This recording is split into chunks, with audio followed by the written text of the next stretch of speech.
Brother వినపడుతుందా నా voice? Yes, brother. Yes. వీడియోకి వాయిస్ కి It is audible. Perfect correlation ఉందా? వీడియో ఆడియో రెండు ఒకే విధంగా ఉన్నాయా? ఉందన్నా.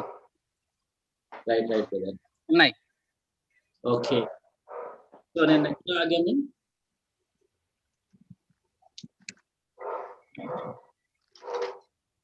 నేను ఎక్కడ ఆగాను? అన్నా 5:3:15 అన్న. 3:15 రక్షకుడు. రైట్. సో దేవుడు పాపం చేసి నా మానవుడిని మరి వాస్తవానికి శిక్షించాలి. అలాంటిది మానవుని దగ్గరకు వచ్చి ఏం చేస్తున్నాడు? వాగ్దానాన్ని ప్రసాదిస్తున్నాడు. ఏంట వాగ్దానము? మానవుని సాతాను యొక్క అధికారం నుండి విడిపించి తన యొక్క అధికారం కిందకి తాను తెచ్చుకుంటానని చెప్పేసి దేవుడు వాగ్దానం చేస్తున్నాడు. ఎలాగ ఇదంతా చేస్తా అని చెప్తున్నాడు అంటే, స్త్రీ సంతానంగా మరి రాబోయే రక్షకుడు సాతానుతో మానవుడి పక్షంగా పోరాడి సాతాను జయించి సాతాను యొక్క అధికారం నుంచి మానవుని విడిపించి దేవుని యొక్క అధికారం కిందకి తీసుకొచ్చి మానవుడు దేవునితో కోల్పోయినటువంటి సంబంధాన్ని, సహవాసాన్ని తిరిగి సమకూరుస్తానని దేవుడు వాగ్దానం చేశాడు. కాబట్టి ఆదికాండము 3:15 వచనం చాలా ప్రాముఖ్యమైనటువంటి వచనం. అది దేవుడు మొట్టమొదటిగా మానవుడికి ఇస్తున్నటువంటి వాగ్దానము. అదే సమయంలో ప్రవచనాత్మకంగా దేవుడు చెప్పినటువంటి మాట. ఓకేనా? రైట్. సో ఇప్పుడు దాకా మరి ఎన్ని పాఠాలు అయితే పూర్తి చేసుకున్నామో, ఈ 10 లెసన్స్ కంప్లీట్ చేసుకున్నాము. ఈ 10 లెసన్స్ లో కూడా దేవుని యొక్క గుణాల గురించి, దేవుని యొక్క స్వభావం, దేవుడు ఎటువంటి వాడో మనం చూసాం. చెప్పండి, దేవుని యొక్క గుణాలు ఏమేమి చూసాం చెప్పండి. దేవుడు సృష్టికర్త, ఎస్, సర్వశక్తిమంతుడు, ఓకే, సర్వజ్ఞాని, సార్వభౌముడు, సర్వజ్ఞాని, పరిశుద్ధుడు, పరిశుద్ధుడు, ప్రేమ కలిగిన వాడు,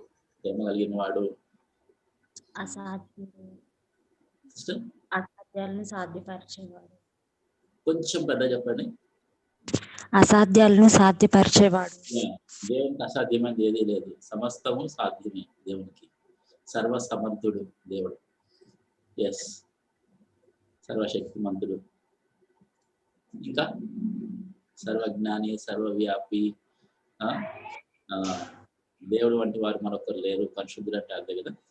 ఓకే, సో ఈ విధంగా మరి దేవుని యొక్క గుణాలు, అనేకమైనటువంటి గుణాలని ఆయా దేవుని కార్యములలో మరి దేవుడు వ్యక్తపరచడం అనేది మనం చూసాం ఇప్పుడు దాకా.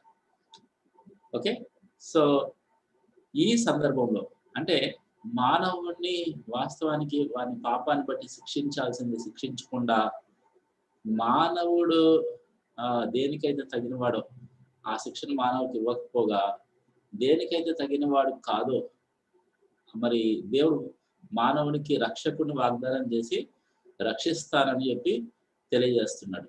అటువంటి రక్షణకు మానవుడు అర్హుడా? అర్హుడు కాదు. అర్హుడు కానప్పటికీ కూడా దేవుడు ఏం చేస్తున్నాడు? ఒక వాగ్దానాన్ని చేస్తున్నాడు, రక్షిస్తానని వాగ్దానం చేస్తున్నాడు. సో వీటిని బట్టి దేవుని యొక్క మరి 2 గుణాలను మనం అర్థం చేసుకుంటున్నాం. ఏంటవి? కనికరము, చెప్పండి. కనికరం, కృప. ఎస్, కనికరము, కృప అనేటువంటి 2 గుణాలని, దేవుని యొక్క గుణాలని చూస్తున్నాం. చూడండి, మొట్టమొదటిగా దేవుడు మానవుని ప్రేమించి, మానవుని సృష్టించి, మానవుడికి అవసరమైన సమస్తాన్ని అనుగ్రహించడంలో దేవుని యొక్క ప్రేమను, దేవుని యొక్క దయను మనం చూస్తున్నాం. ఓకే, సో ఇప్పుడు దేవుడు మానవుడు దేనికైతే తగినవాడో అది మానవుడికి ఇవ్వట్లేదు. దేనికి తగినవాడు అంటే శిక్షకు తగినవాడు మానవుడు. వెంటనే దేవుడు ఏం చేయాలి? ఇమీడియట్లీ నరకానికి పంపించాలి దేవుడు. అటువంటిది నరకానికి పంపిస్తున్నాడు దేవుడు? పంపించట్లేదు. నరకానికి వెంటనే పంపించకపోవటమే దేవుడి యొక్క కనికరం. మరి నరకపాత్రుడైనటువంటి మానవుడికి దేవుడు ఎదుట ఏమైనా అర్హత ఉందా అంటే ఏ అర్హత లేదు. వాడు దేనికి తగిన వాడు అది దేవుడు వాడికి ఇవ్వకపోవటం దేవుని యొక్క కనికరం అయితే, దేనికి తగిన వాడు కాదో అది దేవుడు మానవుడికి ఇవ్వటం అనేది దేవుని యొక్క కృప. ఇప్పుడు చూడండి, దేవుడు వాగ్దానం చేశాడు, మానవుని రక్షిస్తాను, రక్షకుని అనుగ్రహించి మానవుని రక్షిస్తానని వాగ్దానం చేస్తున్నాడు. మరి ఈ వాగ్దానాన్ని మానవుడి కొరకు దేవుడు చేయడానికి మానవుడు అర్హుడైనా అంటే అర్హుడు కాదు.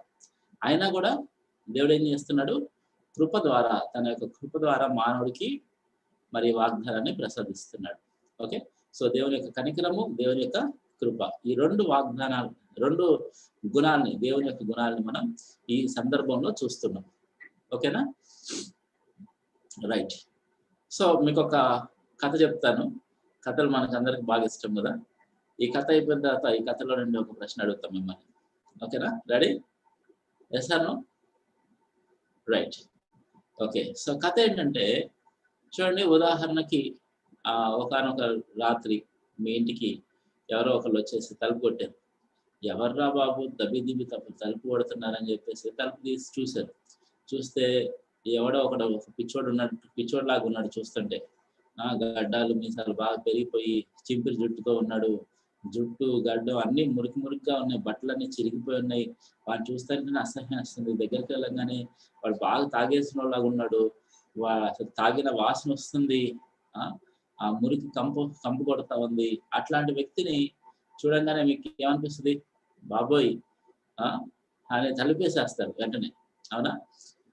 అదే ఒకవేళ ఇలా అనుకోండి, మీరు అతన్ని చూసి అయ్యో ఏంటి పాపం ఇతను ఇంత దయనీయమైన పరిస్థితిలో ఉన్నాడు అని చెప్పేసి మీరు జాలిపడి అతని మీద అతన్ని ఇంట్లోకి రానిచ్చారనుకుందాం. ఇంట్లో రానిచ్చి, అయ్యా అసలు ఏమైంది నీకు, ఇంత పిచ్చిగా ఉన్నావు నువ్వు, ఒక పని చేయి, ఇగో టవల్ ఇదిగో స్నానం చేసి రాపో అని చెప్పి టవల్ ఇచ్చారు.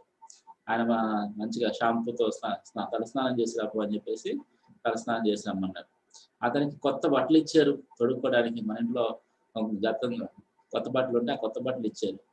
అతను స్నానం చేసి రాగానే అతనికి పాపం ఎంతకాలమైన భోజనం తిని కట్టుకుండా అని చెప్పేసి మంచిగా బిర్యానీ వండి చికెన్ కూర చేసి మీరు అతనికి భోజనం రెడీ చేశారు. అతను స్నానం చేసి రాగానే మంచి మీరు ఇచ్చిన కొత్త బట్టలు ధరించుకున్నాడు. మీరు వండినటువంటి మంచి చికెన్ బిర్యానీ చికెన్ అతన్ని తీసుకొచ్చి డైనింగ్ టేబుల్ మీద కూర్చోబెట్టి అతనికి వడ్డించి ఆయన ఎంతకాలం అయిందో తిని అని చెప్పి కడుపు నుండి అతనికి భోజనం పెట్టారు. ఆవురారుమంటే ఆకలి మొత్తం తినేసాడు భోజనం అంతా.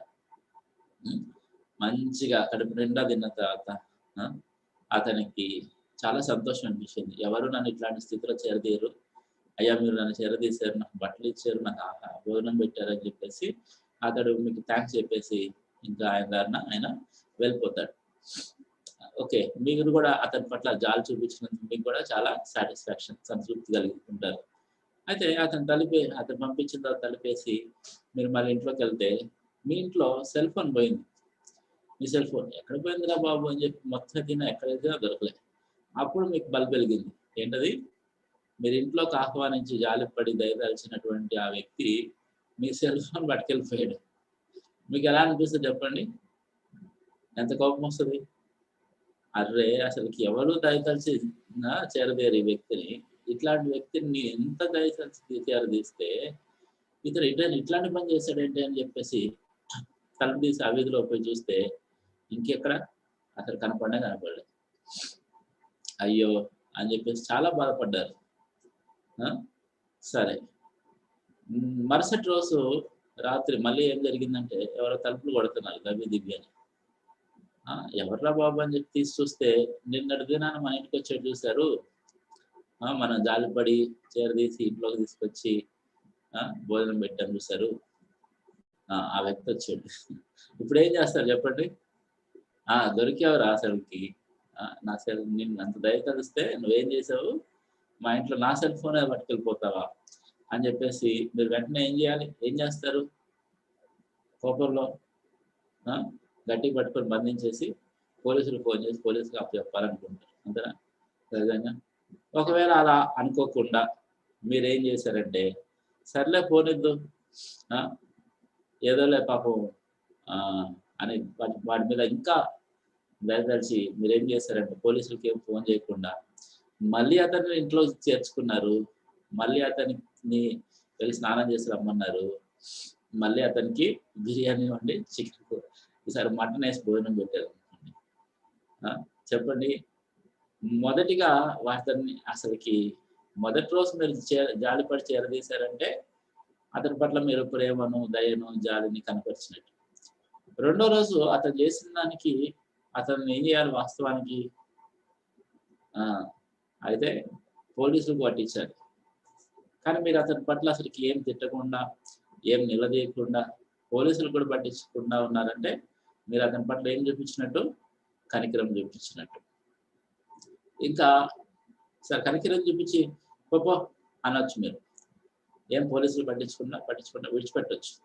కానీ అలా కాకుండా ఈసారి మళ్ళీ వాడిని లోపలికి ఆహ్వానించి మళ్ళీ ఇంత హునుపుల వలె వారిని ఎలా వ్యవహరిస్తే వాడి పట్ల మీరు ఎటువంటి గుణాన్ని కనపరిచినట్టు? వాడు అర్హుడు కానప్పటికీ వాడికి మంచితనం చూపించారు, అది కృప చూపించినట్టు అవుతుంది. అర్థమైందా? సో ఈ కథలో 2 గుణాలు మనం చూసాం. సరే 3 అనుకుందాం. మొట్టమొదటిగా మనం ప్రేమ, జాలి, దయ చూపించాము. రెండవది చూస్తే కనికరాన్ని చూపించాము. మూడవది చూస్తే కృప చూపించాము. అవునా? సో దేవుడు మన పట్ల, మానవుడి పట్ల చేసింది కూడా అదే. ఆదాము పట్ల దేవుడు ప్రేమను, దయను చూపించాడు. మానవుడిని సృష్టించాడు, మానవుడికి సమస్తమును అనుగ్రహించాడు, మానవుడికి భూమి మీద అధికారం ఇచ్చి వాడిని ఆశీర్వదించాడు. అది దేవుడి యొక్క ప్రేమ, దయ. రెండోది చూస్తే మానవుడు పాపం చేసిన తర్వాత వెంటనే వాడిని నరకానికి పంపించాల్సింది, నరకానికి పంపించకుండా వాడు దేనికి తగినవాడో అటువంటి శిక్షను వానికి వెంటనే విధించకపోవడం వల్ల దేవుడు కనికరం చూపించిన వాడయ్యాడు. మూడోది చూస్తే దేవుడు మానవుడు దేనికి అర్హుడు కాదో, దేవుడి యొక్క వాగ్దానాన్ని పొందడానికి మానవుడు అర్హుడు కానప్పటికీ దేవుడు మానవుడికి రక్షకుడిని పంపించి మానవుడు రక్షిస్తారనేటువంటి ఒక వాగ్దానాన్ని, నిరీక్షణను ప్రసాదించాడు. అది దేవుని యొక్క కృప. అర్థమైందా? చూడండి, దేవుని యొక్క గుణాలని మనం ఎట్లా మాట్లాడుకుంటున్నాం అంటే ఒక లిస్ట్ పెట్టుకొని మాట్లాడట్లే మనం. దేవుడు ప్రేమ, దేవుడు కనికరము, దేవుడు కృప, దేవుడు అది, దేవుడు ఇది అట్లా చెప్పట్లే మనం. ఈ యొక్క గుణాలు, దేవుని యొక్క గుణాలు ప్రాక్టికల్ గా పలానా సందర్భాల్లో మనం అర్థం చేసుకుంటున్నాం దేవుడు ప్రవర్తించిన విధానాన్ని బట్టి. ఒకనా? దేవుడు సర్వశక్తిమంతుడు, సర్వజ్ఞాని, సర్వం వ్యాపించిన వాడు అని మనం ఎక్కడ చూసాము? సమస్తాన్ని సృష్టించడంలో దేవుని యొక్క సర్వశక్తిని, దేవుడి యొక్క సర్వజ్ఞానాన్ని, దేవుడి యొక్క సర్వవ్యాపకత్వాన్ని మనం చూసాం. అవునా? మానవుణ్ణి దేవుడు ప్రేమించి, మానవుని దేవుని సృష్టించి, మానవుడు సృష్టించబడక మునిపే మానవుడికి అవసరమైనటువంటి వాటన్నిటినీ దేవుడు సిద్ధపరచడం ద్వారా దేవుని యొక్క ప్రేమను, దేవుని యొక్క దయను మనం చూస్తాం.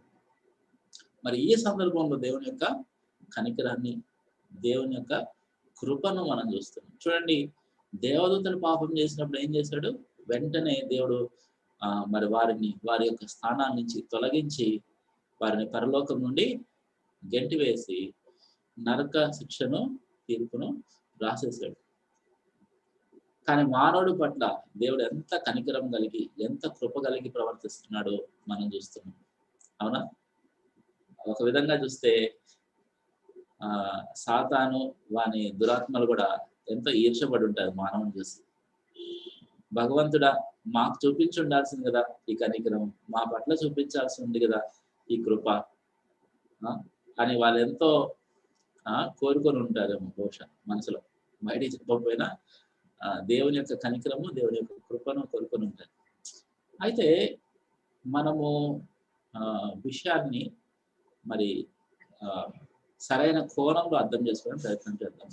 చూడండి, దేవదూతలు ఉన్నారు. దేవుడు దేవదూతల కళ్ళ ఎదుట సృష్టిని సృష్టించాడు, మానవుని సృష్టించాడు, స్త్రీ పురుషులను సృష్టించి వారిని వివాహ బంధంలో జతపరిచి వారిని ఫలించి అభివృద్ధి పొంది విస్తరించి భూమిని నుంచి దాన్ని లోపరుచుకోండి అని వారిని ఆశీర్వదించడం చూస్తున్నాం మనం.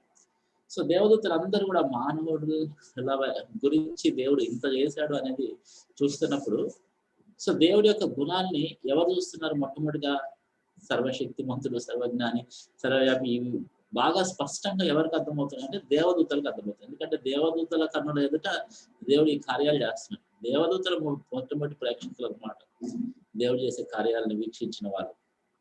కాబట్టి వాళ్ళకి దేవుని యొక్క గుణాలు అర్థమవుతా ఉన్నాయి. మరి అదే దేవదూతలు ఏం చూశారు ఇంకా అంటే, వారి యొక్క నాయకుడైనటువంటి లూసిఫర్, దేవుడు తనకు అతి సమీపంగా దేవుని సింహాసనానికి అతి సమీపంగా ఉంచుకున్నటువంటి లూసిఫర్ పాపం చేసినప్పుడు, లూసిఫర్తో కలిసి కొంతమంది దేవదూతలు పాపం చేసినప్పుడు వారిని వారి స్థానాల్లో నుంచి తొలగించి పరలోకం నుండి బయటికి పంపివేసేసి వారికి తీర్పును ప్రకటించినప్పుడు దేవదూతలందరూ ఏం అర్థం చేసుకున్నారంటే, దేవుడు పాపాన్ని ద్వేషించేవాడు, పాపాన్ని సహించనివాడు, పాపాన్ని శిక్షించేవాడు. పాపం అంటే దేవుడికి వ్యతిరేకమైంది, పాపం అంటే దేవుడి దృష్టిలో ఎంతో సీరియస్ థింగ్, సివియర్ థింగ్, ఎంతో తీవ్రమైంది, ఎంతో భయంకరమైంది, శిక్షార్హమైంది అని వాళ్ళు అర్థం చేసుకుంటున్నారు. దేవుని వాళ్ళు ఇప్పుడు దాకా దేవుడి యొక్క విధానాన్ని నుంచి, దేవుడు వ్యవహరించిన తీరు నుంచి దేవుని ఏ విధంగా అర్థం చేసుకున్నారు? దేవుడు క్షమించేవాడా, క్షమించనివాడా? మానవుడి విషయం పక్కన పెట్టండి, దేవదూతలతో దేవుడు వ్యవహరించిన విధానాన్ని బట్టి దేవుడు క్షమించేవాడా, క్షమించనివాడా? అంటే దేవదూతలు ఎలా అర్థం చేసుకున్నారు? క్షమించేవాడు. కొంచెం పెద్ద చెప్పాలి మీరు. క్షమించని వాడుగా. క్షమించని వాడు. దేవదూతను క్షమించాడా దేవుడు? క్షమించలేదు. ఒక్క దేవదూతను కూడా క్షమించలేదు. దేవుడు ఎటువంటి వాడని దేవదూతలకు తెలుసు అంటే, క్షమించని వాడు, the one who never forgives. అసలు క్షమించని దేవుడు ఆయన, పాపాన్ని ఖచ్చితంగా శిక్షించేవాడు ఆయన అన్నట్టుగా దేవుడు వాళ్ళకి తెలుసు. అటువంటి దేవుడు మానవుడి పట్ల ఎలా ఉన్నాడు అంటే, మానవుడిని కనికరిస్తూ ఉన్నాడు, మానవుని రక్షిస్తానని వాగ్దానం చేస్తున్నాడు, కృపగలవాడుగా ఉన్నారు. మొట్టమొదటిసారిగా నాకు తెలిసి ఈ సందర్భంలోనే దేవదూతలకి దేవుడు కనికరం గలవాడు, కృపగలవాడు అని తెలుస్తుంది. ఓకేనా? దేవుడు ఎవరు? కనికరం గలవాడు, కృపగలవాడని ఈ సందర్భం ద్వారా దేవదూతలు నేర్చుకుంటున్నారు, అర్థం చేసుకుంటున్నారు. ఈ సందర్భం లేదనుకోండి, దేవుడిలో ఉన్నటువంటి కనికరము, దేవుడిలో ఉన్నటువంటి కృప దేవదూతలకు ఎలా తెలుస్తుంది? కేవలం దేవుడు పాపాన్ని క్షమించని వాడు, ఖచ్చితంగా శిక్షించేవాడు అని మాత్రమే వాళ్ళకి తెలుస్తుంది. ఓకేనా? రైట్. సో ఈ సందర్భంలో దేవుడు కనికరమును, కృపను, మరి ఆయన గుణాన్ని కనపరుస్తున్నాడు. దేవదూతలు, సాతాను అనే దురాత్మలు కూడా దేవుని యొక్క ఈ గుణాన్ని చూడండి. God's characteristics are multifaceted. అంటే దేవుని యొక్క గుణాలు నానా విధమైన గుణాలు. సో ఆ నానా విధములు, ఒక డైమండ్ ఉందనుకోండి, దానికి ఎన్ని కోణాలు ఉంటాయి అంటే ఎన్నో కోణాలు ఉంటాయి. ఒక్కొక్క కోణంలో ఒక్కొక్క విధంగా వజ్రం అనేది, డైమండ్ అనేది ప్రకాశిస్తుంటది. సో ఆ విధంగా దేవునిలోని కనికరము, కృప అనేటువంటి కోణాన్ని మొట్టమొదటిగా దేవదూతలు, సాతాను, మరి దురాత్మలు చూస్తున్నారు. ఓకేనా? రైట్. అయితే దేవుడు మరి ఏ విధంగా క్షమిస్తాడు మానవుడిని? ఇప్పుడు దేవుడు రక్షిస్తా అంటున్నాడు. ఎలా రక్షిస్తాడు? మానవుని దేవుడు క్షమిస్తా అంటున్నాడు. క్షమించటమే కదా, దేవుడు క్షమించకుండా దేవుడు రక్షిస్తాడా? వాస్తవానికి చాలా మంది రక్షణను గురించి ఆలోచించేటప్పుడు ఎవరి నుంచి రక్షణ చెప్పాలి? మీరందరూ చెప్పాలి. యేసు ప్రభు, యేసు ప్రభు, ప్రభు అయిన యేసు ద్వారా. ఎవరి నుంచి రక్షణ? దేని నుండి రక్షణ? From what is God saving man? దేవుడి నుండి పాపంకి. పాపం వలన మానవుడికి ఏమొచ్చిందంటే, జీతం నుండి, మరణము నుండి. పాపం వల్ల మరణం వచ్చిందంటే శిక్ష వచ్చింది. మరణం అంటే ఎన్నంతలని చెప్పుకున్నాం? 3 చెప్పుకున్నాం. 3 అంతలు. ఆత్మీయ మరణం, శారీరక మరణం, నిత్య మరణం. అంటే దేవుని యొక్క ఉగ్రత ఏంటి అంటే, మానవుడు తన నుంచి శాశ్వతంగా దూరం అయిపోయి శాశ్వతమైన ఎడబాటును అనుభవిస్తూ నిత్య నరకాగ్నిలో యుగ యుగాలు యాతన పెట్టబడటం అనేది దేవుని యొక్క ఉగ్రత, పాపం పట్ల శిక్ష మానవుడు అనుభవించాడు. సో బేసికల్లీ పాపం యొక్క శిక్ష అంటే దేవుని యొక్క ఉగ్రత నుండి మానవుడు రక్షించబడాలి. చూడండి, ఏదో వేరే దేని నుంచో రక్షించబడటం కాదు. ప్రప్రథమంగా మానవుడు దేని నుంచి రక్షించబడాలి? దేవుని యొక్క ఉగ్రత నుంచి రక్షించబడాలి. ఓకేనా? Right. So God is saving man from his wrath. దేవుడు మానవుడిని దేని నుంచి రక్షిస్తున్నాడు అంటే తను మానవుడి పట్ల చూపించాల్సినటువంటి ఉగ్రత నుంచి తాను రక్షిస్తున్నాడు. It's very very very wonderful కదా, ఎంత విచిత్రము కదా. మానవుడు దేని నుంచి రక్షించబడాలంటే దేవుని యొక్క ఉగ్రత నుంచి రక్షించబడాలి మానవుడు. సాతాను నుంచి రక్షించబడటం అదొకటైతే, దానికంటే ఇంకా ప్రాముఖ్యమైన విషయం ఏంటంటే పాపం వల్ల ఏమొస్తుంది? మరణం, నిత్య మరణం, దేవుని నుంచి శాశ్వతమైన ఎడబాటు. దేవుని శాశ్వతమైన ఎడబాటును అనుభవిస్తూ మరి నిత్య నరకాగ్నిలో వాళ్ళు యాతన పెట్టబడటం అనేది అది దేవుని యొక్క ఉగ్రతను మానవుడు అనుభవించడం అన్నమాట. అవునా? సో మానవుడు దేని నుంచి రక్షించబడాలంటే దేవుని యొక్క ఉగ్రత నుంచి మానవుడు రక్షించబడాలి. పాపము వలన వచ్చేటువంటి దేవుని యొక్క ఉగ్రత నుండి రక్షించబడాలి. పాపం అంటే ఏంటి అంటే ఇట్స్ ఎ రిలేషనల్ టర్మ్. అది దేవునితో మానవుడు కలిగి ఉన్నటువంటి సంబంధంలో పాపం అంటే అర్థమవుతుంది. అంటే మానవుడు దేవునికి వ్యతిరేకంగా మరి పాపం చేయటం అంటే దేవునికి వ్యతిరేకంగా చేయటం. దేవునికి వ్యతిరేకంగా చేస్తే ఏం జరుగుతుంది అంటే దేవుడు యొక్క ఉగ్రతను చవి చూడాల్సి వస్తుంది మానవుడు. సో కాబట్టి దేవుని యొక్క ఉగ్రత నుంచి మానవుడు దేవుడు రక్షిస్తున్నాడు.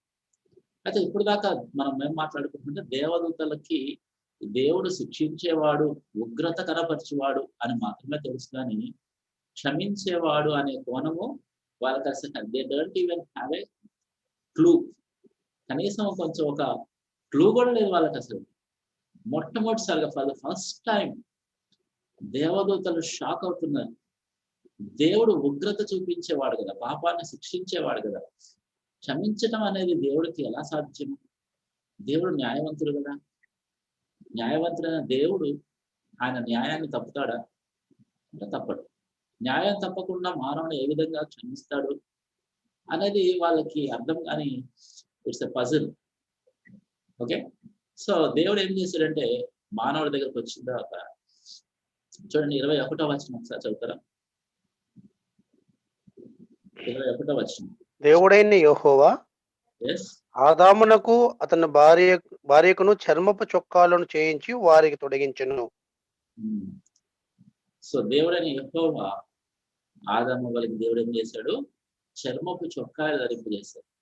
ఒక నిమిషం మనం ఇంత మునుపు జరిగిందంతా జ్ఞాపకం చేసుకుందాం. మానవుడు పాపం చేసిన తర్వాత వాడికి ఏం జరిగింది? కళ్ళు తెరవబడి దిగంబరుడు అని తెలుసుకుని మరి సిగ్గుపడుతూ అవమానానికి గురవుతూ ఏం చేశాడు? సిగ్గును అవమానాన్ని కప్పుకోవడానికి, పరిష్కరించుకోవడానికి దేవుడి వైపు చూడటానికి బదులుగా తన సొంత ప్రయత్నాల్ని ఆశ్రయించి మరి అంజూర పాకులతో మరి ఏం చేశాడు? ఖచ్చితంగా వస్త్రాలు చేసుకొని కుట్టుకొని ధరించాడు. ఆ విధంగా సొంత ప్రయత్నాలతో అంజూర పాకులతో వస్త్రాలు చేసుకొని ధరించినప్పటికీ కూడా మరి దేవుడు వచ్చినప్పుడు ఏమైంది? దేవుడు ఎదుట వాడి యొక్క స్థితి కవర్ అయిందా? Could man cover himself before God? దేవుడు ఎదుట మానవుడు తను తాను కవర్ చేసుకోగలిగాడా? కవర్ చేసుకోలేకపోయాడు. మానవుడు యొక్క అంటే అసలైన స్థితి మానవుడు దేవుడు ఎదుట ఎప్పుడు కూడా కవర్ చేసుకోలేడు. ఓకేనా? సొంత ప్రయత్నాలు చేసి మంచి కార్యాలు చేసి ఇంకా ఏ విధమైనటువంటి క్రియలు చేసినా సరే మానవుడు దేవుడు ఎదుట తన యొక్క నిజస్థితిని తప్పుకోలేడు. చూడండి, ఈరోజు ఎడ్యుకేషన్ ని ఆశ్రయిస్తున్నాడు మానవుడు. ఈరోజు చాలా మంది ఏం చేస్తారంటే ఎడ్యుకేషన్ ఈజ్ వండర్ఫుల్ థింగ్ అంటుంటారు. Education is the key to reform man అంటుంటారు. మరి నువ్వు ఎంత చదువుకుంటే నువ్వు పాపివి కాకుండా పోతావు. నువ్వు పోస్ట్ గ్రాడ్యుయేషన్ చదువుకుంటే, పోస్ట్ డాక్టరేట్ ఫెలోషిప్, డాక్టరేట్ మించి చదువుకున్నా కూడా నువ్వు నీ ఎడ్యుకేషన్ చేత నీ యొక్క పాపపు స్థితిని నువ్వు తొలగించుకోగలవా? మానవుడికి ఉన్నటువంటి పాపపు సమస్య కి పరిష్కారం ఎడ్యుకేషన్ కాదు. ఎడ్యుకేషన్ మహా అయితే ఏంటంటే అందూర పాకులాగా పైన కప్పుకోవడానికి, పైన మంచిగా కనపడడానికి పనికొస్తుంది తప్ప అసలైన స్థితి మానవుడి యొక్క రియల్ ట్రూ కండిషన్ ని మార్చలేవు.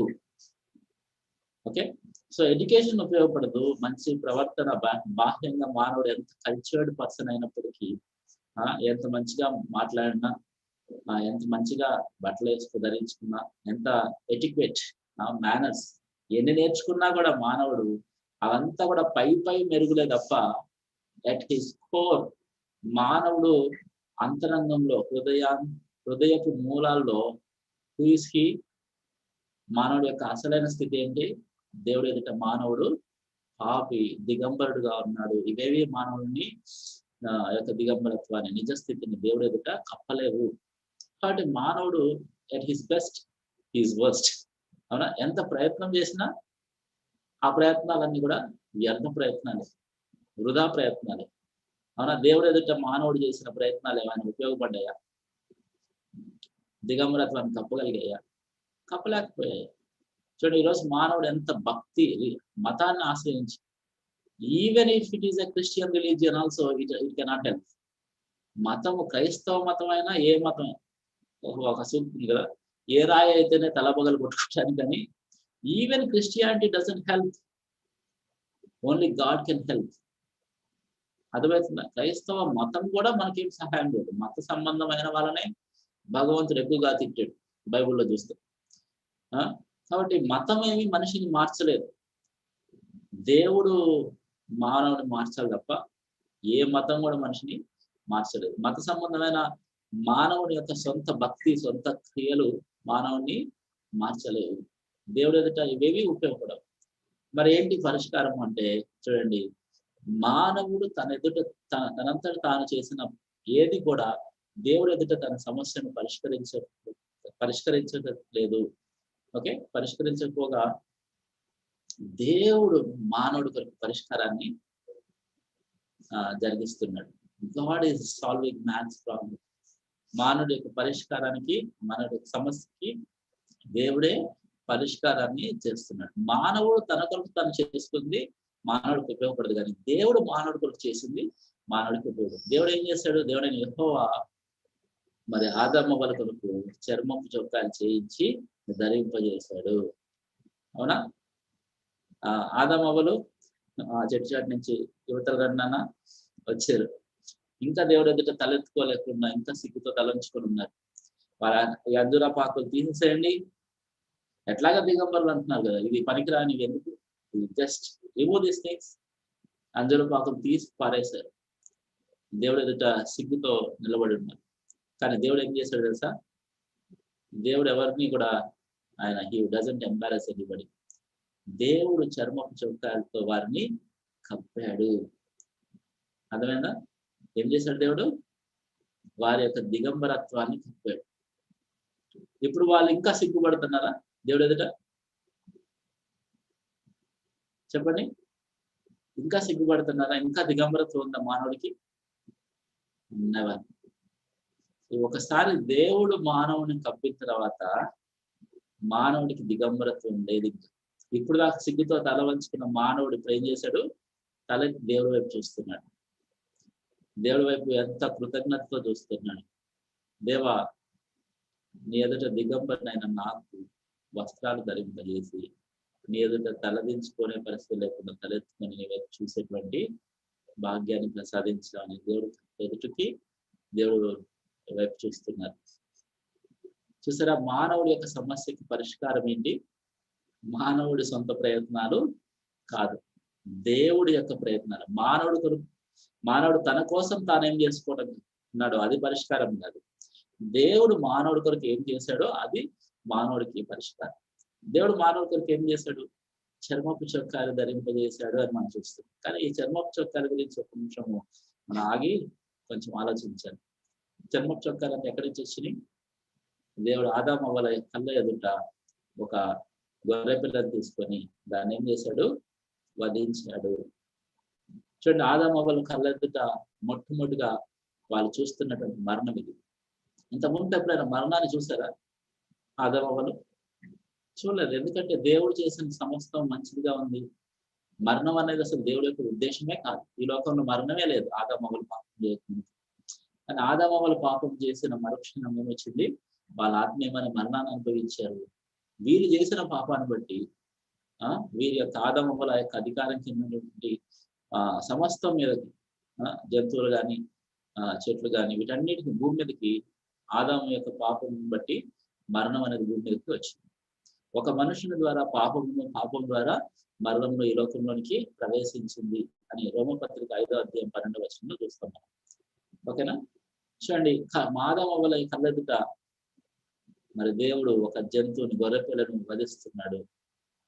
చూడండి, జంతువు మరి వధించబడుతున్నప్పుడు అది ఎంత విలవిల్లాడుతుందో చెప్పండి. అవునా? మీరు చూసారు ఎప్పుడైనా ఒక గొర్రెపిల్ల వధించబడటం? ఒకసారి చూడండి, మీకు కళ్ళతో చూస్తే మీకు అది ఇంకా దాని యొక్క ఇంపాక్ట్ వేరుంటుంది. నేను చూసా ఒకసారి మా ఫ్రెండ్ వాళ్ళ ఇంట్లో ఫంక్షన్ జరుగుతుంటే మేకను వస్తున్నాను. అది ఎంత విలవిలలాడుతుందో అసలుకి చూస్తే ఎంత విలవిల్లాడుతుంది. ఎందుకు అది చంపబడాలి? ఎందుకు దేవుడు ఆ గొర్రెపిల్లను వధించాలంటే మానవుడికి చర్మపు చొక్కాలుగా ధరింపజేయబడాలంటే ఆ జంతువు వధించబడాలి. సో ఆ విధంగా దేవుడు ఆ జంతువును వధించడం అనేది ఆ సందర్భంలో దేవుడు మానవుడికి ఏం నేర్పిస్తున్నాడు? ఆదామవ్వలు మీరు చేసిన పాపాన్ని బట్టి వాస్తవానికి మీరు మరణానికి తగిన వారు. మీకు బదులుగా మీ కొరకే ఇది వధించబడుతుంది. మీరు పాపం చేసిన కారణం బట్టి గొర్రెపిల్ల వధించబడతారు. గొర్రెపిల్ల ఏమైనా చేసిందా? ఏమి చేయలేదు. అయినా కూడా ఆ గొర్రెపిల్ల వారు చేసినటువంటి పాపం బట్టి, వారు చేసినటువంటి అవిధేయతను బట్టి అది వధింపబడాల్సి వస్తుంది. సో దేవుడు గొర్రెపిల్లను వధించాడు. అది విలవిలలాడి మరి మరణించింది. దాని యొక్క రక్తం ఒలికింది. మరి ఆ విధంగా వధించబడిన గొర్రెపిల్ల యొక్క చర్మముతో వారికి చర్మం చొక్కాలు చేయించబడి మరి దేవుడు చేయించి ధరింపజేశారు. ఓకేనా? సో చూడండి, చాలాసార్లు దేవుడు వాక్యం చదివేటప్పుడు కొన్ని ఏమంటే సెన్సిటివ్ థింగ్స్ ఉంటాయి, కొంచెం సూక్ష్మమైన విషయాలు ఉంటాయి. అవి మనం దాటేస్తూ ఉంటాం. ఆదామవ్వలకి దేవుడు చర్మపు చొక్కాలు చేసి ఇచ్చి తీసుకొని తొడుక్కోని అన్నాడా? వాళ్ళకి తొడిగించింది కూడా దేవుడే. చూడండి, చిన్నపిల్లలకి తల్లిదండ్రులు బట్టలేస్తారు చూసారా? చెయ్యిరా అని చెప్పేసి చేతికి తొడిగేస్తారు మొత్తం. ఆ విధంగా దేవుడు మానవుని ఎంత ప్రేమించాడంటే చిన్నపిల్లలకి బట్టలు తొడిగినట్టుగా ఆదామవ్వలకి దేవుడు ఏం చేశాడు? చర్మపు చొక్కాను ధరింపజేశాడు. ఇంక్లూడింగ్ బట్టలు ధరింపజేయడంతో సహా మొత్తము 100% దేవుడే మానవుడికి చేశాడు తప్ప మానవుడు ఏం చేశాడు? 0. మానవుడి యొక్క ప్రమేయం ఏమీ లేదు. మానవుడికి ఉన్నటువంటి పాపపు సమస్య విషయమై పరిష్కారం ఏంటంటే మానవుడు అసలు ఏం చేయలేడు. 100% దేవుడే మానవుడి కొరకు చేయాలి. దేవుడే మానవుడి కొరకు సమస్తం చేశాడు. సో పాపులైన మానవులు అర్థం చేసుకోవాలి ఏంటంటే నేనేమి చేయలేని నిస్సహాయుడను అని అర్థం చేసుకోవాలి. చాలాసార్లు దేవుని దగ్గరకు రమ్మని పిలుస్తున్నప్పుడు వాళ్ళకి ఏమర్థమవుతుందంటే వాళ్ళకి మనం మత సంబంధమైనటువంటి కార్యాలు చేయాలని చెప్పి మనం వాళ్ళని ఆహ్వానిస్తున్నట్టు వాళ్ళకి అర్థమవుతుంది. బైబిల్ చదువు, చర్చిగా ప్రార్థన చేయి, కానుకలే, ఉపవాసం ముందు సంఘ కార్యక్రమాలు పాల్గొని, ఇది మనం వాళ్ళకి చెప్పేటువంటి బోధ వాళ్ళకి అర్థమైన బోధ. కానీ ట్రూ బైబిల్ టీచింగ్ ఏం తెలుసా? నువ్వు ఏమీ చెయ్యలేవు, ఏమీ చేయకూడదు కూడా. ఏమైనా చేస్తే మొత్తం ఖరాబ్ అవుతుంది. మానవుడి పాపి అయిన మానవుడి యొక్క చేతులన్నీ కలుషితం అయిపోయినాయి. ఈ చేతులతో ఏం చేసినా, ఏం ముట్టుకున్నా మొత్తం ఖరాబ్ అవుతుంది. కాబట్టి మానవుడు ఏమీ చేయలేని నిస్సహాయుడులోనే ఉన్నాడు. ఏం చేసినా అది ఖరాబ్ అవుతుంది కదా. మురికి చేతులతో, బురద చేతులతో ఏది పెట్టుకున్నా దానికి వీడి బురద అంటుతుంది. అలాగా పాపి అయిన మానవుడు ఏం చేసినా దాంట్లో పాపం అంటుంది. కాబట్టి మానవుడు తన యొక్క సమస్యను పరిష్కరించుకోలేడు. దేవుడే మానవుడి యొక్క సమస్యను పరిష్కరించాలి. మరి దేవుడు మానవుడి కొరకు చర్మ చొక్కాలు చేయించి ధరింపజేసిన వాడు కూడా దేవుడే. అంటే 100% దేవుడే మానవుడి యొక్క సమస్యను పరిష్కరించాలి. మానవుడు చేయాల్సింది ఏం తెలుసా? చూడండి, ఆదామవ్వలు చర్మపు చొక్కా ధరింపజేసి దేవుడు ధరింపజేస్తాను చేతులెత్తి నాయన ఎయ్యి నాయన అని చెప్పి ఆ చర్మపు చొక్కా చేపించుకున్నారు. So man yielded to God for God to dress him, cover him. So దేవుడు మానవుడికి సమస్తం చేస్తానన్నప్పుడు దేవుడి చేత సమస్తాన్ని చేయించుకోవాలి మానవుడు. అంతేగాని ప్రభు నీకు కొంచెం హెల్ప్ చేసేదా అన్నావు అనుకో, ఫినిష్ అయిపోద్ది. మళ్ళీ నువ్వు చేసిన అనుకో మళ్ళీ ఫినిష్, అంతే, మళ్ళీ సమస్య పరిష్కారం ఉన్నారు.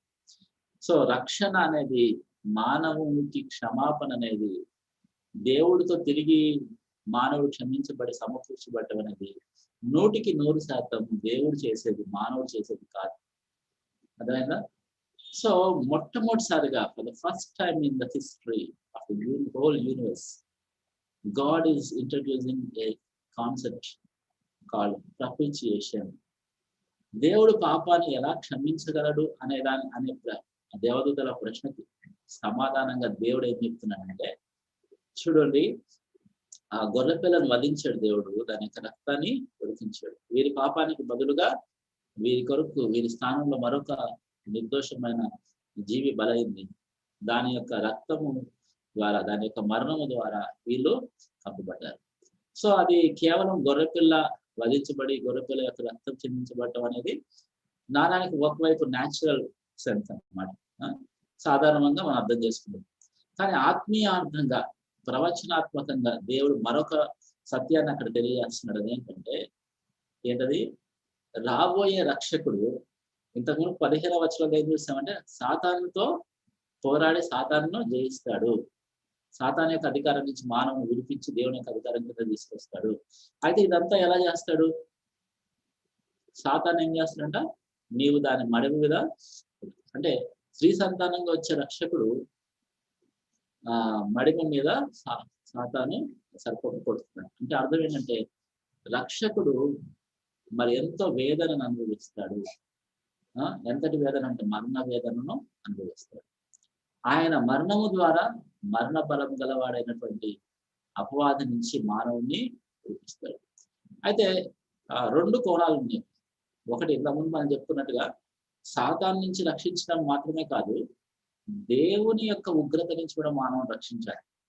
సో దేవుని యొక్క ఉగ్రత నుంచి మానవుని రక్షించాలంటే ఏం జరగాలి అంటే, పాపాన్ని ఖచ్చితంగా దేవుడు సహించకుండా శిక్షించేవాడు కదా. మరి దేవుడు ఎదుట పాపాన్ని దేవుడు క్షమించాలంటే, మానవుడు పాపం చేసిన మానవుడు తనతో సంబంధం సహవాసం ఉండడానికి వీల్లేదు. అలాంటి తిరిగి సంబంధం సహవాసంలో మానవుని తీసుకురాబడాలంటే ఏం జరగాలంటే, పాపానికి పరిహారము లేదా ప్రాయశ్చిత్తము జరగాలి. ఇంగ్లీష్లో ఏమంటాడంటే ప్రొపిచియేషన్ అంటాడు. ఓకేనా? సో పాపములను దేవుడు క్షమించడానికి ఒక మార్గం అనేది ఉంది. ఏంటా మార్గము అంటే, మానవుడి పాపానికి పరిహారము, ప్రాయశ్చిత్తము జరిగితే మానవుడిని దేవుడు క్షమిస్తాడు. అర్థమైందా? సో మొట్టమొదటిసారిగా దేవదూతలకి అంత ముందు ఎన్నాడు తెలియని విషయాన్ని దేవుడు అక్కడ నేర్పిస్తున్నాడు.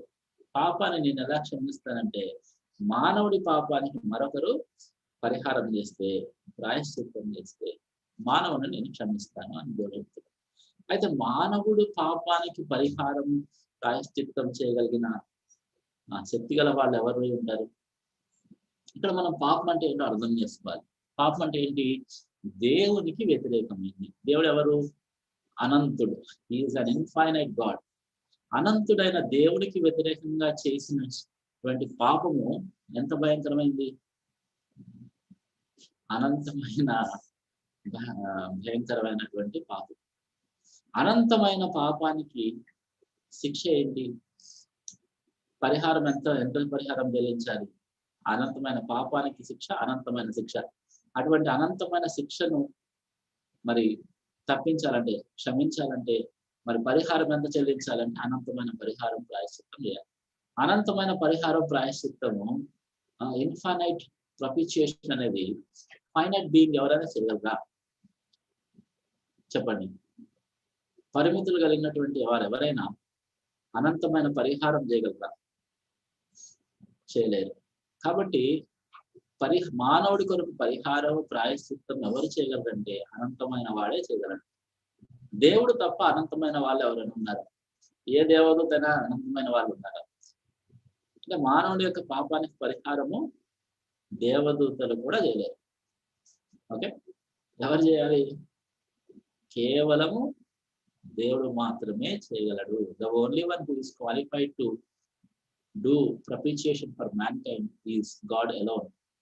మానవుడి పాపానికి అనంతమైన పరిహారం చెల్లించగల ఏకైక వ్యక్తి ఎవరంటే దేవుడు మాత్రమే. ఓకేనా?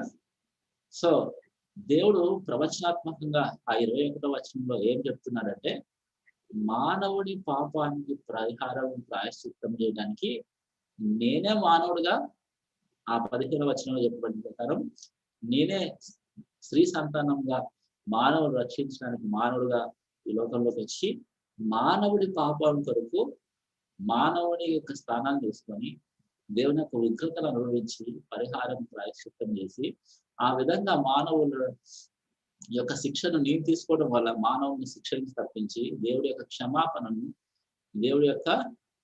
దేవుడితో సంబంధం సహవాసం తిరిగి మానవుడు పొందే విధంగా నేను చేస్తానని దేవుడు చెప్తున్నాడు. అర్థమైందా? ఇప్పుడు దేవుడే దిగొస్తే, దేవుడే పరిహారం చేస్తే మరి దేవుడు ఏమైపోతాడు? కాబట్టి దేవుడు దిగి రావడం అంటే, దేవుడు ఎవరు అంటే మనం చెప్పుకున్నాం, దేవుడు ఒక్కడైనప్పటికీ ఆయన 3 వ్యక్తులుగా ఉన్నాడు. తండ్రి అయిన దేవుడు, కుమారుడైన దేవుడు, పరిశుద్ధాత్మ దేవుడు. ఓకేనా? సో 3 దైవ వ్యక్తుల్లో ఎవరో ఒక దైవ వ్యక్తి భూమి మీదకి రక్షకుడుగా మానవుల కొరకు స్త్రీ సంతానంగా వచ్చి మానవుల యొక్క పాప పరిహారం నిమిత్తమై వారు మరి దేవుడి యొక్క ఉగ్రతను భరించాల్సి వస్తాయి మానవుల కొరకు. సో ఆ విధంగా మానవుల కొరకు రక్షకుడిని పంపిస్తానని దేవుడు వాగ్దానం చేశాడు. అర్థమవుతుందా? Yes or no? Yes. So ఆ విధంగా దేవుడు మరి తను ఏ విధంగా మానవుని క్షమించగలడో, దేవుడు మానవుని ఏ విధంగా రక్షించగలడో, మరి మానవులకు రక్షణ మార్గాన్ని గురించి దేవుని ఎదుట దేవదూతలకి దేవుడు తెలియజేస్తున్నాడు. ఓకేనా? అర్థమైందా? రైట్. సో ఆల్మోస్ట్ ఓకే, సువార్త అంతా చాలా వరకు ఇక్కడ కవర్ అయిపోయింది.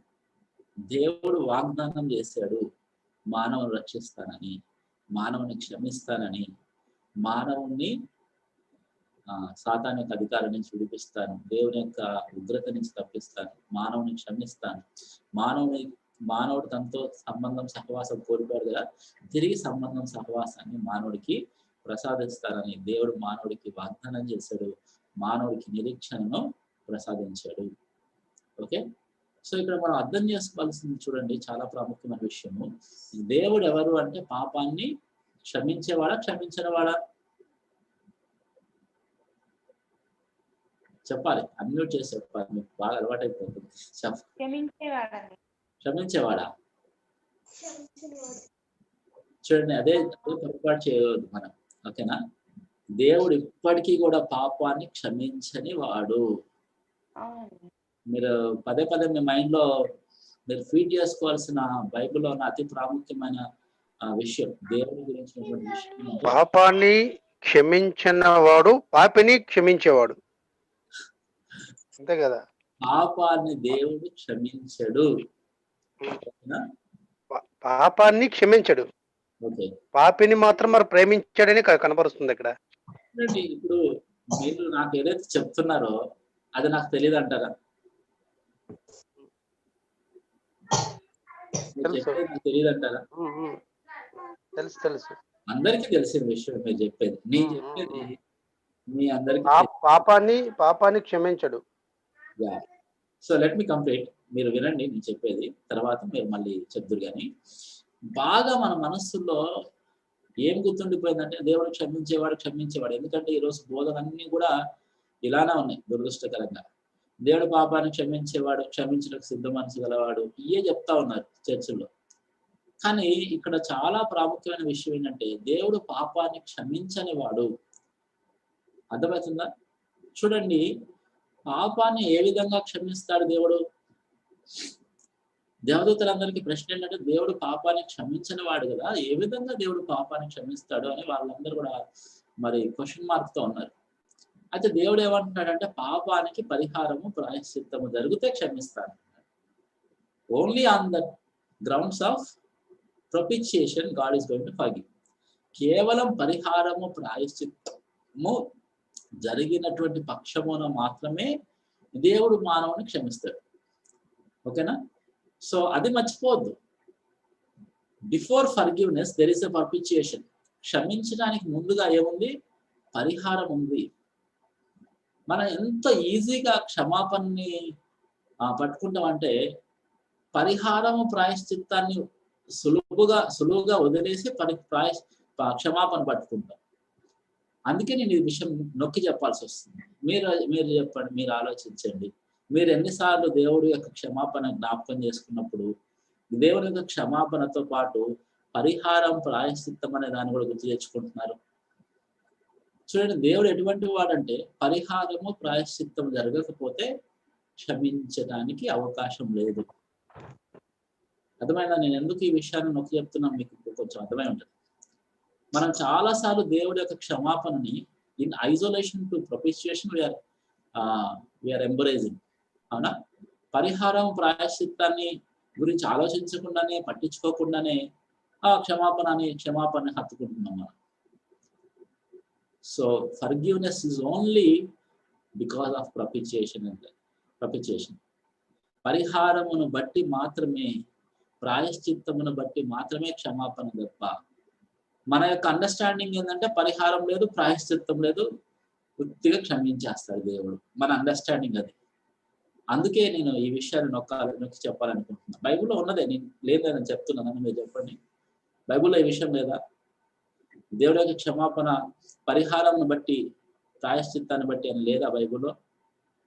పాపం వల్ల వచ్చే జీతము మరణము. Sin is a serious thing before God. పాపం అనే దేవుడు ఎదుట ఎంతో భయంకరమైన విషయము. పాపాన్ని దేవుడు సహించడు, పాపాన్ని దేవుడు క్షమించడు, పాపాన్ని ఖచ్చితంగా దేవుడు శిక్షిస్తాడు. పాపనైనా శిక్షించాల్సిందే. పాపం చేసిన వారినైనా ఖచ్చితంగా శిక్షించాల్సింది దేవుడు. క్షమించని వాడు ఏ విధంగా క్షమిస్తాడంటే, ఓన్లీ ఆన్ వన్ బేసిస్. ఏంటది? పరిహారము, ప్రాయశ్చిత్తము. సో బైబిల్లో అసలు మెయిన్ కాన్సెప్ట్ ఏంటంటే పరిహారం, ప్రాయశ్చిత్తం. పాపమునకు పరిహారం, పాపమునకు ప్రాయశ్చిత్తం అనేది మెయిన్ థింగ్. ఈరోజు సోకాల్డ్ క్రిస్టియన్స్ అందరూ కూడా దాన్ని మర్చిపోతున్నారు. దాన్ని అసలుకి అంత విలువైన దానిగా పట్టుకోవట్లేదు మా క్రిస్టియన్స్ కూడా. చాలా విచారకరమైన విషయం. సో మానవుడు, పాపి కూడా శిక్షించబడాలి. పాపం మాత్రమే కాదు, పాపి కూడా శిక్షించబడాలి. శిక్షించబడాల్సిందే పాపి. పాపి వేరు, పాపం వేరా? పాపం చేసిన వాడు పాపి కూడా శిక్షించబడాలి. పాపి అయిన మానవుడు పరిశుద్ధమైన దేవునితో సంబంధం, సహవాసం కలిగి ఉండడానికి అర్హుడు కాదు. దేవునితో సంబంధం, సహవాసం పాపి అయిన మానవుడికి దేవుడు అనుగ్రహించడు.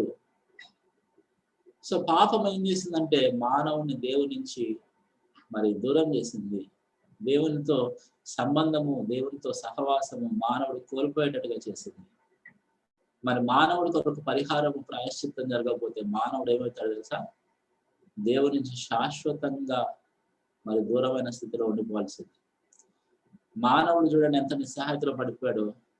మరి ఏమి చేసి ఏం చేసి కూడా మానవుడు తన కొరకు పరిహారం చేసుకోలేడు. ఎందుకంటే అనంతమైన పరిహారం మానవుడు ఎక్కడ చేసుకోగలుగుతాడు? దేవునితో తిరిగి సమకూర్చబడాలంటే, సంబంధం, సహవాసం తిరిగి మరి మానవుడు పొందాలంటే మానవుడి కొరకు దేవుడు చేయాలి.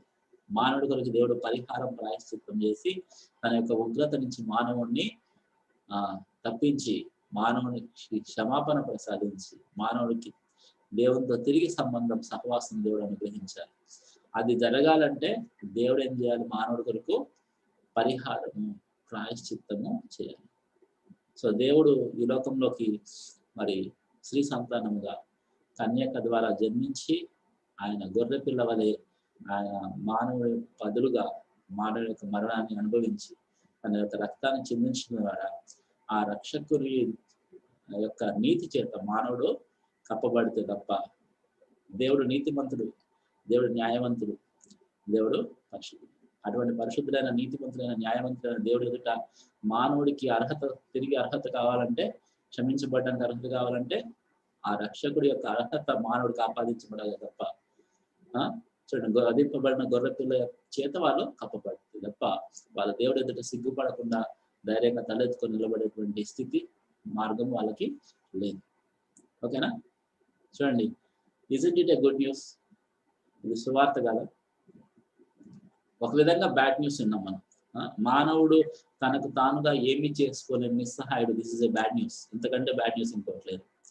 But at the same time దేవుడు మనకి ఆదికాండం 3వ అధ్యాయం 15వ వచనము 26వ వచనంలో చూస్తే మరి మానవుల కొరకు రక్షకుణ్ణి ప్రసాదిస్తారని దేవుడు వాగ్దానం చేస్తున్నాడు. మానవుడి యొక్క పాపానికి పరిహారం చేసి మానవుని దేవుడి ఎదుట సిగ్గుపడకుండా నిలబెట్టగలిగేటువంటి స్థితిలో మానవుడికి అర్హత కలుగజేసేటువంటి కార్యాన్ని ఆయన చేయబోతున్నాడు. సాతాను యొక్క అధికారం నుంచి మానవుని విడిపించి తిరిగి తన యొక్క అధికారం కిందకి మానవుని దేవుడు తీసుకురాబోతున్నాడు అనేటువంటి గొప్ప వాగ్దానం, గ్రేట్ ప్రామిస్. ఇంతకంటే గొప్ప వాగ్దానం ఉందా? మన వాగ్దానాలని కొత్త సంవత్సరంలో కార్డులు చిరక దోశ తీసినట్టు కార్డులు ఎమ్మడి కార్డులు తీస్తూ ఉంటాం. దేవుడు బైబిల్ మొత్తం మనకి రాసిస్తే మనం కార్డులు తీసుకుంటూ కూర్చుంటాం. అసలు దేవుడు మానవులకు వాగ్దానం చేసిన మొట్టమొదటి వాగ్దానం, ఎంత గొప్ప వాగ్దానం చెప్పండి ఇది. మానవుని రక్షిస్తానని దేవుడు చేసిన వాగ్దానాన్ని దేవుడు నెరవేర్చాడు. అంత గొప్ప వాగ్దానాన్ని బట్టి దేవుని మనం ఎంతగా స్తుతిస్తున్నాము, దేవుడు ఎంతగా మనం అర్థం చేసుకుంటున్నాము. ఎంత గొప్ప వాగ్దానం అది. దాని ద్వారా వచ్చేటువంటి రక్షణ ఎంత గొప్ప రక్షణ, ఎంత గొప్ప క్షమాపణ, ఎంత గొప్ప భాగ్యం. తిరిగి మానవుడు దేవుడితో సంబంధం, సహవాసాన్ని తిరిగి పొందడం అనేది ఎంత గొప్ప ఆధిక్యత. వాటి బట్టి మానవులు సంతోషించాలి కదా. సో అటువంటి గొప్ప రక్షణను దేవుడు మానవులకి వాగ్దానం, గొప్ప నిరీక్షణ దేవుడు మానవులకి ప్రసాదిస్తూ ఉన్నాడు. సో పాపి అయిన మానవుడి పట్ల దేవుడు ఎలా వ్యవహరిస్తాడో ఎంతో ఉత్కంఠతో చూస్తున్నటువంటి పరలోకంలో ఉన్నటువంటి పరిశుద్ధులైన దేవుని దూతలకు, మరి దేవుని శత్రువులైన సాతాను వారి దురాత్మలకు దేవుడు ఒక లెసన్ టీచ్ చేస్తున్నాడు. చూడండి, గెలుపోవటంలు అనేవి మొత్తం ఆట అయిపోయిన తర్వాత ప్రకటిస్తాడు. సాతాను అనుకుంటున్నాడు దేవుని గెలిచాను అనుకుంటున్నాడు. ఓ దేవుడా, చూడు, భూమి మీద ఉన్నటువంటి 2 మానవులు నా వైపు తిప్పుకున్నాను, చూసావా అని చెప్పేసి దేవుని ఏదో గాయపరిచి దేవుని ఏదో గెలిచేసినట్టుగా మానవుడు అతిశయిస్తున్నాడు. ఆ సాతానుతో దేవుడు చెప్తున్నాడు, మానవుని తిరిగి నేను సమకూర్చుకోబోతున్నాను. దేవుడికి సమస్తమును సాధ్యమే. ఏ విధంగా సాధ్యం ఇది అని సాతాను అసలు అర్థం కావట్లేదు. ఎలా క్షమిస్తాడు, ఎలా సమకూరుస్తాడు, ఎలా నా చేతుల నుంచి విడిపిస్తాడు, ఎలా వాడిని నరకం నుంచి తప్పిస్తాడు దేవుడు అని అర్థం కావట్లేదు. సో దేవుడు ఆయన ఏం చేశాడు? He unveiled his plan. దేవుడు తన యొక్క ప్రణాళికను ఏం చేశాడు? తేటతెల్లం చేశాడు. ఓకేనా? So God has given promise to man. మరి ఆ దేవుడు మానవుడికి ఏదైనా తోటలో మరి ఆదికాండం 3వ అధ్యాయం 15వ వచనం 21వ వచనంలో చేసినటువంటి ఆ గొప్ప వాగ్దానాన్ని దేవుడు ఎలా నెరవేర్చబోతున్నాడు అనేది రెస్ట్ ఆఫ్ ది స్టోరీ మనం మరి కొంచెం క్రమక్రమంగా చూడబోతున్నాం. Okay, so that's for today. Okay, thank you అన్న. మళ్ళీ మనం మంగళవారం వెళ్దాం. రైట్. ఓకే.